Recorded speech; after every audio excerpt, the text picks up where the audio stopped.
votre définition et votre plaidoyer pour un souverainisme de gauche, c'est de dire, mais nous sommes là aussi dans une sorte d'illusion démocratique, puisque la délibération démocratique nationale va permettre de désigner des représentants et des politiques qui, de toute façon, seront contraints par l'Europe, par le monde. Parce que les problèmes sont aujourd'hui mondiaux. Mais non, si on prend la question des réfugiés, eh ben on voit très bien qu'on est aujourd'hui à la fois dans une critique des politiques nationales, c'est elles qui chacune fixe son droit d'asile, et de politique européenne sur des capacités de prise en charge, d'accueil, d'accompagnement, etc. Donc, qu'est-ce que vous répondez à... Si vous voulez bien, je vais m'en tenir à la partie que je connais. Ouais. Je ne suis pas un spécialiste des questions migratoires. Donc, je vais rester sur les questions économiques. Mais non, cet argument que vous me faites est en quelque sorte l'avalisation du discours de la mondialisation.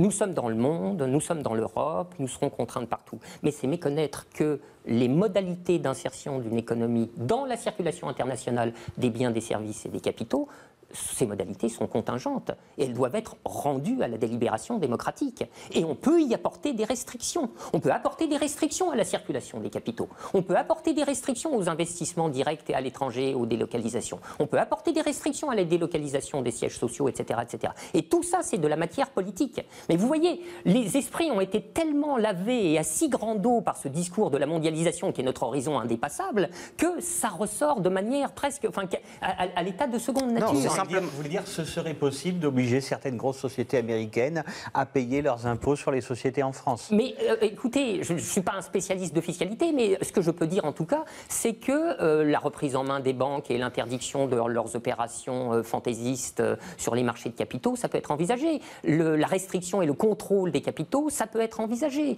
Un protectionnisme raisonné sur les échanges de biens et services, ça peut être envisagé. Donc, c'est la délibération démocratique qui règle l'intensité de la contrainte extérieure, sachant évidemment qu'elle ne pourra jamais l'annuler complètement, puisqu'il est hors de question, comme le prétendent, enfin si vous voulez, de manière honteuse, hein, certains discours qui disent « Ah, c'est la Corée du Nord que vous voulez », il est hors de question de se retirer en totalité des échanges de biens et de services.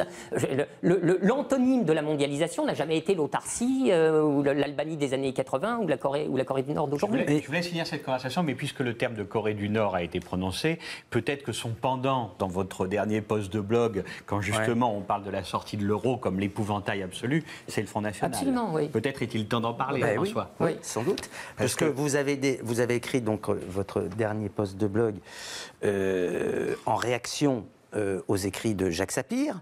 Oui. Qui disait il n'y a pas un souverainisme de gauche, il n'y a pas un souverainisme de droite, il y a un souverainisme et il y a un objectif, c'est la sortie de l'euro. Donc parlons avec tout le monde et parlons jusqu'au Front National. Et pourquoi pas, à terme, on ne sait jamais, pourquoi pas une alliance avec le Front National pour cet objectif qui est le seul objectif qui est la sortie de l'euro. Vous avez complètement pris vos distances par rapport à ça? Ah oui, radicalement oui. Oui, absolument. Ah oui. Mais est-ce que malgré tout, et vous l'argumentez très longuement, la thèse de Jacques Sapir et son positionnement n'est pas embarrassante pour vous? Mais absolument pas. Ça, évidemment, je comprends que beaucoup de personnes mettent leurs efforts à la rendre embarrassante pour moi, mais à aucun moment. À aucun moment. Moi, si vous voulez, depuis des années, j'essaye à la fois, dans un double travail, de soutenir, disons, politiquement cette option de la sortie de l'euro et de faire en parallèle le travail conceptuel pour déminer ces débats piégés qui ont été enfermés dans des réflexes de pensée absolument catastrophiques sur des catégories comme nation, souveraineté, etc., pour les restituer à leur signification originelle d'ailleurs, qui est de gauche, puisque ces signifiants-là sont notre legs historique, c'est le legs de la Révolution française, et que je n'ai pas l'intention de le laisser passer sous protectorat d'extrême droite. Voilà. J'ai pas l'intention de me laisser dépouiller de tout par l'extrême droite, qui a une opportunité récupératrice dont on n'a pas encore vu la limite, et d'ailleurs, je pose toujours la question à mes petits camarades d'attaque de savoir pourquoi, puisque le Front National s'en prend lui aussi à la finance. Je veux dire, la critique d'extrême droite de la finance, ça ne date pas d'aujourd'hui d'ailleurs. Alors dans ces conditions, il faut l'abandonner. Mais qu'est-ce que c'est que cette inconséquence? Et puis, souvenez-vous que Marine Le Pen a dit en 2012 qu'elle a parlé de la lutte des classes. Alors on arrête la lutte des classes, ça y est, elle est souillée. C'est la propriété du Front National. Non mais c'est n'importe quoi.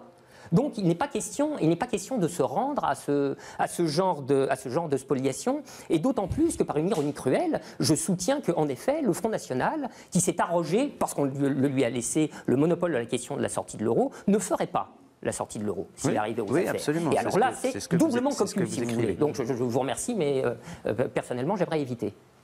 D'accord. Mais en même temps, vous voyez bien, je pense en particulier à des économistes proches d'Attaque, proches du Parti communiste, qui mettent à distance ce souverainisme de gauche, justement par crainte, d'être rapproché, de se retrouver trop proche du Front National. C'est votre ennemi préféré, Michel Husson, qui dit pour sortir de la crise, sortons de l'euro.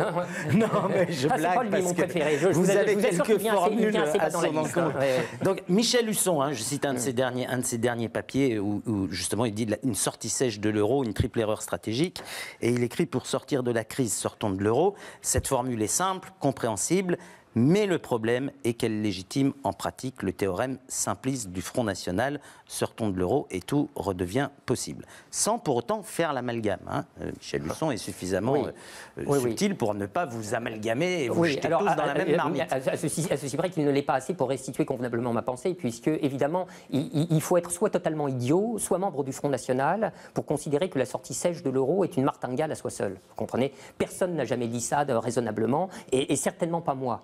La sortie de l'euro en tant que telle... Vous semblez penser que Sapir le dit, puisque vous dénoncez ce que vous appelez le monoïdéisme, de Jacques Sapir, qui consiste à faire de la sortie de l'euro l'alpha et l'oméga. Ah oui, non mais ça c'est autre chose. C'est l'érection de l'idée de la sortie de l'euro à un rang hiérarchiquement si élevé que toute autre chose lui est subordonnée. Mais il faut être honnête intellectuellement avec Sapir, dont je me suis séparé suffisamment clairement de lui pour pouvoir lui rendre ceci. Il n'est pas un militant de la sortie sèche de l'euro, c'est pas vrai. Si vous l'écoutez bien, il n'arrête pas de détailler l'ensemble des mesures et des finalités dont il voudrait faire de la sortie de l'euro le levier. Bon, et c'est bien de ça qu'il s'agit, puisque c'est là le point de bifurcation. C'est là que se séparent les projets de sortie de l'euro. On peut sortir de l'euro par plein de côtés. Et on peut en sortir par la gauche en particulier. Et cette assertion de Michel Husson, qui est finalement formellement semblable à celle de Varoufakis dans l'entretien que vous avez cité, et me semble l'expression la plus claire de cette incapacité de penser par peur de penser. Ah, mon Dieu, j'ai tellement peur d'être assimilé au Front National que je démissionne de penser toutes ces choses. Non, il pense d'autres choses. Il pense une troisième voie. Oui, mais non, mais celle-là... Alors, c'est la question que je voulais vous poser comme leur tourne pour terminer. C'est la question que je voulais vous poser, puisque finalement, c'est la question centrale. C'est où sont les nouveaux champs de bataille politiques aujourd'hui ? Est-ce qu'ils sont sur cette question de la souveraineté et de la nation, ou est-ce qu'ils ne sont pas plutôt sur des terrains européens de la modernisation et de la démocratisation au niveau européen ? Si je considère, comme je vous l'ai dit depuis presque une heure, que la transformation des institutions radicalement antidémocratiques de l'euro présent est impossible, la réponse à la question va être forcément autre. Je pense deux choses qui sont entièrement complémentaires et nullement contradictoires. Complémentarité que jamais personne ne veut voir, alors qu'elle est si simple à apercevoir. Je pense que la délibération démocratique a son lieu le plus favorable dans la circonscription de ce qu'on appelle une nation. Sachant que par nation, si on est capable d'un peu d'esprit d'abstraction, il ne faut pas entendre la donnée du contour des nations présentes, mais la nation, ça se définit comme l'espace de réalisation du principe de souveraineté. Ce qui signifie que les contours pourraient être tout à fait autres que ce qu'ils sont actuellement. Mais pour qu'ils soient tout à fait autres, nous revenons à notre discussion de tout à l'heure, il faut en penser les conditions de possibilité. À court terme, par exemple, parlons du cas de la Grèce, le contour de réalisation du principe de souveraineté démocratique, c'est la communauté politique grecque telle qu'elle existe en l'état actuel des choses. Mais on va tirer de là que les nations vont se retrouver dressées les unes contre les autres et que tout commun européen en devient impossible. Mais c'est totalement aberrant. Il faut avoir, là encore, eu l'esprit javelisé par l'idéologie économiste de l'époque pour ne plus imaginer le commun que sous la forme de la circulation des conteneurs, des capitaux ou de la monnaie bancaire. Alors, je vous prie de m'excuser. Il peut y avoir des États intermédiaires. Non, mais attendez. Airbus, que je sache, projet européen, ne suppose pas la monnaie unique. Il s'est créé avant. Ariane, projet européen, ne suppose pas la monnaie unique. Le CERN, coopération des chercheurs européens, et même au-delà d'Europe, n'appelle pas la monnaie unique. Les rencontres européennes de la littérature n'appelle pas la monnaie unique. Le programme Erasmus n'a pas besoin de la monnaie unique. Et c'est ces choses-là qu'il faut développer, n'est-ce pas, pour faire Europe. On a construit la monnaie unique de briques et de broc au motif de la paix et de l'amitié entre les peuples. Et les peuples sont montés les uns contre les autres par cette construction absolument aberrante et absurde. Beau résultat, hein? La paix et l'amitié entre les peuples ont énormément progressé. Merkel est représentée en officier nazi, Bild fait la Vénus de Milo comme ça et appelle à la vente des Cyclades. Ce sont de remarquables progrès, je vous assure. Hein?